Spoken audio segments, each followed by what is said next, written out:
ನಮಸ್ಕಾರ ವೀಕ್ಷಕರೇ, ನಮ್ಮ ಅಗ್ರಿ ಸ್ಟಾರ್ಟ್ಅಪ್ ಯೂಟ್ಯೂಬ್ ಚಾನಲ್ಗೆ ಸ್ವಾಗತ. ಇಂದು ನಾವು ಒಂದು ವಿಶೇಷವಾದ ಸ್ಥಳಕ್ಕೆ ಬಂದಿದ್ದೇವೆ.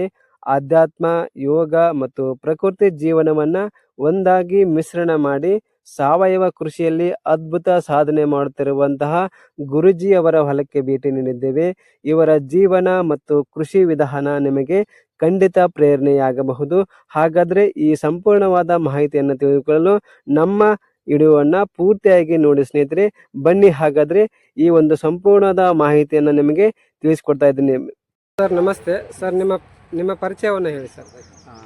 ನಾನು ಡಾಕ್ಟರ್ ಬಸವಪ್ರಭು ಗುರೂಜಿ ಅಂತೇಳಿ, ವಿಶ್ವಜ್ಞಾನ ಶಕ್ತಿಪೀಠ ಬಾಗಲಕೋಟೆ ನವನಗರದಲ್ಲಿ ಇರುವಂಥದ್ದು ನಮ್ಮ ಒಂದು ಕೇಂದ್ರ ಕಚೇರಿ. ನಾನು ಸಾಮಾನ್ಯವಾಗಿ ಯೋಗ ಮತ್ತು ಆಧ್ಯಾತ್ಮಿಕ ಪ್ರವಚನವನ್ನು ನಡೆಸಿಕೊಡ್ತಿರ್ತೀನಿ. ಅದರ ಜೊತೆಗೆ ರೇಖಿ ಹೀಲಿಂಗ್ ಶಿಬಿರಗಳನ್ನು ನಡೆಸಿಕೊಡ್ತಿರ್ತೀನಿ. ಆಮೇಲೆ ತಾಯಂದಿರಿಗೆ ಗರ್ಭ ಸಂಸ್ಕಾರ ಶಿಬಿರವನ್ನು ನಡೆಸಿಕೊಡ್ತಿರ್ತೀನಿ. ಜೊತೆಗೆ ಮಕ್ಕಳ ಸಲುವಾಗಿ ಒಂದು ಸ್ಮರಣ ಶಕ್ತಿ ತರಬೇತಿ ಅದೆಲ್ಲ ನಮ್ಮ ಸಂಸ್ಥೆ ಒಂದು ಸಾಮಾಜಿಕ ಸೇವೆ ನೆಲೆಗಟ್ಟಿನಲ್ಲಿ ಇರುವಂಥದ್ದು. ಕೃಷಿಯ ಕಡೆಗೆ ಒಲವು ಬಂದಿದ್ದು ಹೇಗೆ ಸರ್ ನಿಮಗೆ? ಕೃಷಿ ಕಡೆಗೆ ಬರುವಂತಂತಂದರೆ ಎಲ್ಲ ವಿದ್ಯೆಗಳಲ್ಲಿ ಶ್ರೇಷ್ಠವಾದದ್ದು ಕೃಷಿ. ಯಾವುದೇ ವಿದ್ಯೆ ಬರುತ್ತೋ ಬಿಡುತ್ತೋ ಗೊತ್ತಿಲ್ಲ, ಆದರೆ ಪ್ರತಿಯೊಬ್ಬರಿಗೂ ಕೂಡ ನಮ್ಮ ಭಾರತದಲ್ಲಿ ಹುಟ್ಟಿದಂಥ ಪ್ರತಿಯೊಬ್ಬರಿಗೂ ಕೃಷಿಯ ಬಗ್ಗೆ ಜ್ಞಾನ ಇರಬೇಕು.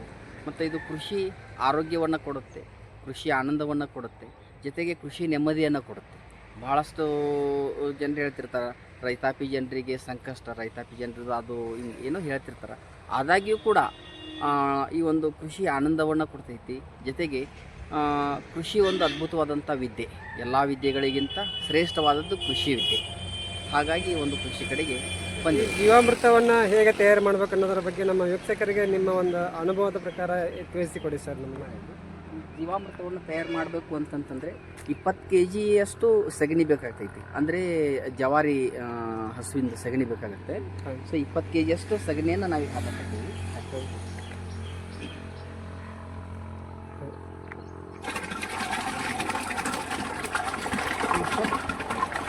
ಲೀಟ್ರ್ ನೀರಿಗೆ ಒಂದು ಸಲ ನಾವು ಜೀವಾಮೃತವನ್ನು ತಯಾರು ಮಾಡ್ಕೊತೀವಿ. ಇದಕ್ಕೆ 20 kg ಸಗಣಿ ಹಸುವಿಂದು, ಜವಾರಿ ಹಸುವಿಂದು 20 kg ಸಗಣಿಯನ್ನು ಹಾಕ್ಕೊಡ್ತೀವಿ. ಆಮೇಲೆ 10 ಲೀಟ್ರದಷ್ಟು ಜವಾರಿ ಆಕಳದ್ದು ಗೋಮೂತ್ರವನ್ನು ನಾವು ಉಪಯೋಗ ಮಾಡ್ತೀವಿ. ಅದು 10 ಲೀಟ್ರ್.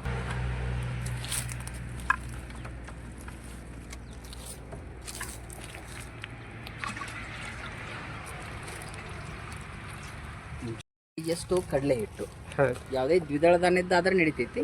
ಕಡಲೆ ಹಿಟ್ಟನ್ನು ನಾವು ಬಳಕೆ ಮಾಡ್ತೀವಿ. ಇದು 2 kg ಅಷ್ಟು ಇದೆ.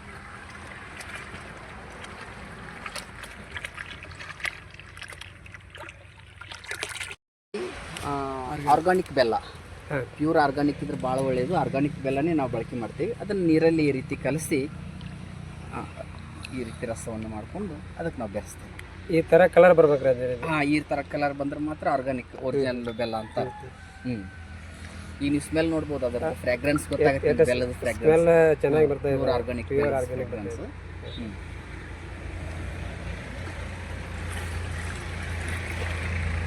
ಇದೇ ಬದುನಲ್ಲಿ ಇದ್ದಂಥ ಮಣ್ಣನ್ನು ಹಾಕೋಬಹುದು, ಅಥವಾ ಆಲದ ಮರದ ಕೆಳಗಡೆ ಇರತಕ್ಕಂಥ ಮಣ್ಣು. ನಾವೀಗ ಸಾಮಾನ್ಯವಾಗಿ ಇಲ್ಲಿ ಆಲದ ಮರಗಳು ಹೇರವಾಗಿರೋದ್ರಿಂದ ಆಲದ ಮರದ ಕೆಳಗಡೆ ಅದರ ಒಂದು ಬಡ್ಡಿಗಿರುವಂಥ ಮಣ್ಣನ್ನು ಬಳಕೆ ಮಾಡ್ತೀವಿ. ಅದೊಂದು ವಿಶೇಷ ಶಕ್ತಿಯನ್ನು ಹೊಂದಿರುತ್ತೆ. ಏನು ವಿಶೇಷ ಅಂತ ಹೇಳ್ಬೋದಾ ಸರ್? ಆಲದ ಮರದ ಕೆಳಗಡೆ ಒಂದು ಪಾಸಿಟಿವ್ ಎನರ್ಜಿ ಕ್ರಿಯೇಟ್ ಆಗ್ತಿರ್ತದೆ ಯಾವಾಗಲೂ. ಈಗ ಹೆಚ್ಚು ಧ್ಯಾನ ಮಾಡಬೇಕಾದ್ರೆ ಸಹಿತ ಆಲದ ಮರದ ಕೆಳಗಡೆ ಕೂತಿರ್ತಾರೆ. ಸೊ ಆಲದ ಮರದ ಕೆಳಗಡೆ ಒಂದು ವಿಶೇಷವಾದ ಶಕ್ತಿ ಇರೋದ್ರಿಂದ, ಮತ್ತು ಅಲ್ಲಿ ಆ ಒಂದು ಮಣ್ಣಿಗೆ ಅಂಥ ಒಂದು ಪಾಸಿಟಿವ್ ಫ್ರೀಕ್ವೆನ್ಸಿ ಮತ್ತು ಪಾಸಿಟಿವ್ ವೈಬ್ರೇಷನ್ಸ್ ಇರೋದ್ರಿಂದ ಆ ಮಣ್ಣನ್ನು ನಾವು ಜೀವಾಮೃತಕ್ಕೆ ಬಳಕೆ ಮಾಡಿದರೆ ಜೀವಾಣುಗಳ ಸಂಖ್ಯೆ ಜಾಸ್ತಿ ಆಗುತ್ತೆ. ಆಮೇಲೆ ಸಸ್ಯಗಳಲ್ಲಿ ಗ್ರೋತ್ ಚೆನ್ನಾಗಿ ಬರುತ್ತೆ.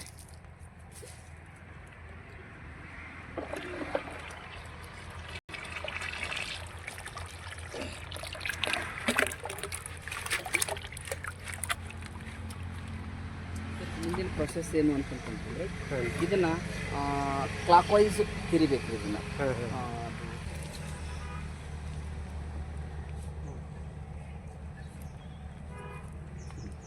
ಈ ರೀತಿ ಕ್ಲಾಕ್ ವೈಸೇ ತಿರಿಬೇಕು. ಕ್ಲಾಕ್ ವೈಸ್ ಯಾಕಂದರೆ ಜೀವಾಣುಗಳು ಯಾವಾಗಲೂ ಕ್ಲಾಕ್ ವೈಸ್ ತಿರುಗ್ತಿರುತ್ತೆ. ಜೀವಾಣುಗಳು ಕ್ಲಾಕ್ ವೈಸ್ ತಿರುಗ್ತಾ ಇರೋದ್ರಿಂದ ಇದನ್ನು ನಾವು ಈ ರೀತಿ ಕ್ಲಾಕ್ ವೈಸ್ ತಿರುಗಿಸಿದಾಗ ಇದರಲ್ಲಿ ಜೀವಾಣುಗಳ ಸಂಖ್ಯೆ ಜಾಸ್ತಿ ಆಗುತ್ತೆ, ಗ್ರೋತ್ ಜಾಸ್ತಿ ಆಗುತ್ತೆ.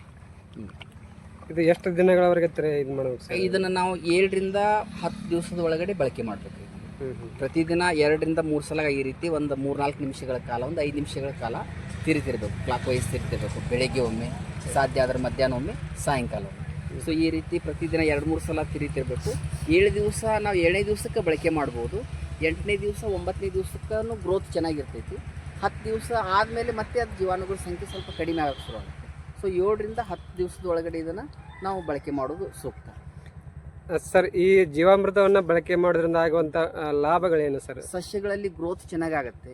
ಆಮೇಲೆ ಬೇರುಗಳಿಗೆ ಬರ್ತಕ್ಕಂಥ ಕಾಯಿಲೆ ಬರೋದಿಲ್ಲ. ಆಮೇಲೆ ಈಲ್ಡ್ ಚೆನ್ನಾಗಿ ಬರುತ್ತೆ. ಮತ್ತು ನಾವು ಸಗಣಿ ಗೊಬ್ಬರ ಒಂದು 7-8 ಟ್ರಿಪ್ ಸಗಣಿ ಗೊಬ್ಬರ ಬಳಸೋದಕ್ಕಿಂತ ಪ್ರತಿ 15 ದಿವಸಕ್ಕೊಮ್ಮೆ ಅಥವಾ ತಿಂಗಳಿಗೊಮ್ಮೆ ಜೀವಾಮೃತವನ್ನು ನಾವು ಡ್ರೆಂಚಿಂಗ್ ಮಾಡ್ತಾಯಿದ್ದೆ. ಈಗ ನಾವು ಇದಕ್ಕೆಲ್ಲ ನೀವು ನೋಡ್ಬೋದು, ಮಲ್ಚಿಂಗ್ ಮಾಡಿದ್ದೀವಲ್ಲ. ಸೊ ಡ್ರೆಂಚಿಂಗ್ ಮಾಡಿಸ್ತೇವೆ ನಾವು. ಜೀವಾಮೃತ ಈಗ 200 ಲೀಟ್ರ್ ಜೀವಾಮೃತ ತಯಾರಾತಂತಂದರೆ ಅದನ್ನು ನಾವು 400 ಲೀಟ್ರ್ ಮಾಡ್ತೀವಿ. ಇನ್ನು 200 ಲೀಟ್ರ್ ನೀರನ್ನು ಬೆರೆಸಿ ಸುಮಾರು 2.5 ಎಕರೆಗೆ ಆಗುವಷ್ಟು ನಾವು ಇದನ್ನು ಬಳಕೆ ಮಾಡ್ತೀವಿ. 2.5 ಎಕರೆಗೆ ಡ್ರೆಂಚಿಂಗ್ ಮಾಡಿಸ್ತೀವಿ. ಇದನ್ನು ಪ್ರತಿ 15 ದಿವಸಕ್ಕೊಮ್ಮೆ 20 ದಿವಸಕ್ಕೊಮ್ಮೆ ನಾವು ಇದನ್ನು ಮಾಡಿಸೋದ್ರಿಂದ ಸಸ್ಯಗಳಲ್ಲಿ ಸಾಕಷ್ಟು ಗ್ರೋತ್ ಬರುತ್ತೆ.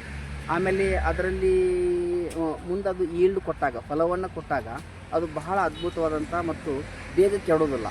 ಈಗ ನಾವು ಇದು ಟೊಮೆಟೊ ಸಂಪೂರ್ಣವಾಗಿ ಆರ್ಗಾನಿಕ್ ಮಾಡ್ತಾ ಇರೋದು. ಇದನ್ನು 90% ಆರ್ಗಾನಿಕ್.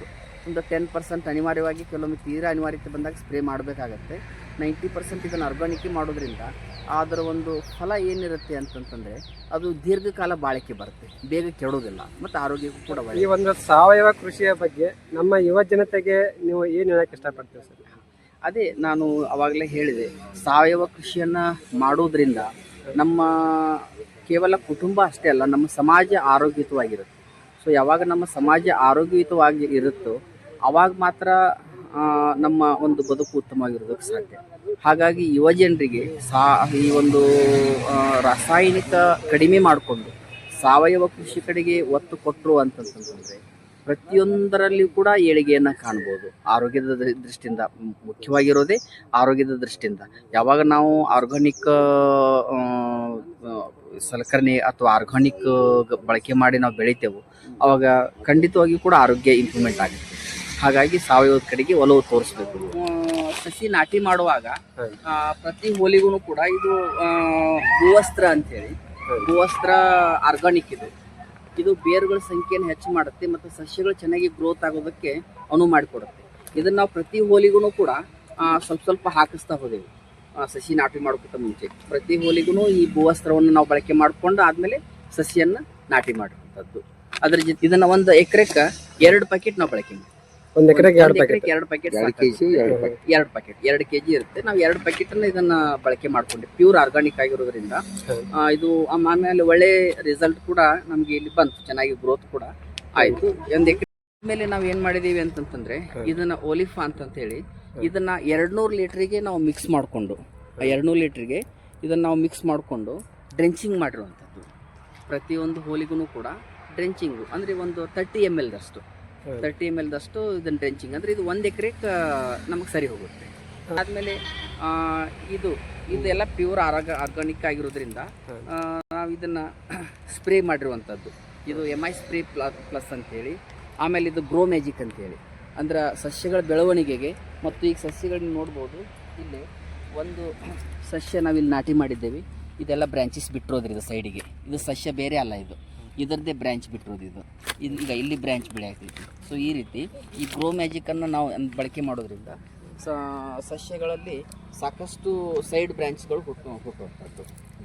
ಚೆನ್ನಾಗಿ. ಕೊನೆಯದಾಗಿ ಈಗ ನಾವು ಒಂದು ಸಾವಯವ ಕೃಷಿಯನ್ನು ಮಾಡಬೇಕಾದ್ರೆ ಯುವ ಜನತೆಗೆ ಏನು ಹೇಳೋಕ್ಕೆ ಇಷ್ಟಪಡ್ತೀರಿ ಸರ್?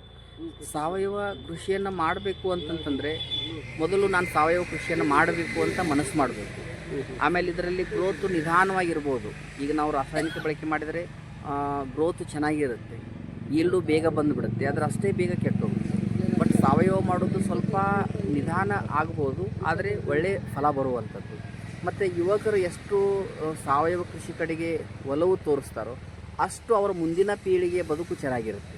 ನಾವು ಮುಂದಿನ ಪೀಳಿಗೆ ಬಗ್ಗೆ ಏನಾದರೂ ಕನಸು ಕಾಣ್ತೇವೆ ಅಂತಂತಂದರೆ ಖಂಡಿತವಾಗಿಯೂ ಕೂಡ ನಾವು ಭೂಮಿಯನ್ನು ಉಳಿಸ್ಬೇಕು. ಭೂಮಿ ಉಳಿದಾಗ ಮಾತ್ರ ನಾನು ಆವಾಗಲೇ ಹೇಳಿದೆ, ಭೂತಾಯಿ ಉಳಿಬೇಕು, ನಮ್ಮ ಮನೆಯ ತಾಯಿ ಉಳಿಬೇಕು. ಮನೆಯ ತಾಯಿ ಅಂತಂತಂದರೆ ಮನೆಯಲ್ಲಿರ್ತಕ್ಕಂಥ ಹೆಣ್ಮಕ್ಳು, ತಾಯಿ ಆಗಿರ್ಬೋದು, ಹೆಂಡತಿ ಆಗಿರ್ಬೋದು, ಅಕ್ಕ ತಂಗಿ ಆಗಿರ್ಬೋದು, ಆ ತಾಯಿ ಆರೋಗ್ಯದಿಂದಿರಬೇಕು ಮನೆಯಲ್ಲಿ, ಹೊರಗಡೆ ಭೂತಾಯಿ ಆರೋಗ್ಯದಿಂದಿರಬೇಕು.